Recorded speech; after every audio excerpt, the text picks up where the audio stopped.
আল্লাহকে পেতে হলে অবশ্যই তার নবী মুহাম্মদ সাল্লাল্লাহু আলাইহি ওয়াসাল্লামকে অনুসরণ করতে হবে। এছাড়া আল্লাহকে পাওয়ার দ্বিতীয় কোনো পথ নাই। আল্লাহকে পেতে হলে অবশ্যই তার নবী মুহাম্মদ সাল্লাল্লাহু আলাইহি ওয়াসাল্লামের আদর্শগুলো জীবনের প্রতিটা ক্ষেত্রে বাস্তবায়ন করতে হবে। চলাফেরা, ওঠা বসা, খাওয়া দাওয়া, ইস্তেঞ্জা করা, মুআমালাত, ব্যবসা বাণিজ্য, অর্থনীতি, সমাজ, রাষ্ট্র, সব ক্ষেত্রে আপনাকে মুহাম্মদ সাল্লাল্লাহু আলাইহি ওয়াসাল্লামের তরিকা, আদর্শটাকে ফলো করতে হবে। তাহলে আপনি আল্লাহকে পাবেন ইনশাআল্লাহ। যে ব্যক্তি আল্লাহকে পেয়েছে সে দুনিয়াও পেয়েছে, আখিরাতও পেয়েছে। যে আল্লাহকে পায় নাই, দুনিয়াও বরবাদ, আখিরাতও বরবাদ। এক নাম্বার তাহলে কি কাজ?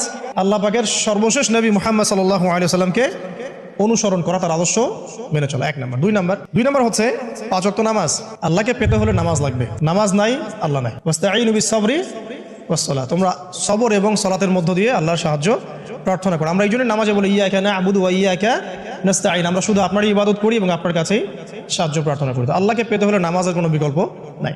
যে ব্যক্তি নামাজ পড়ে না, আল্লাহর সাথে তার কোনো সম্পর্ক নেই, নো কানেকশন। আপনি যে কোনো কিছু চাচ্ছেন, সেজদায় পড়ে আল্লাহর সামনে আত্মসমর্পণ করেই চাইতে হবে। ওয়াসজুদ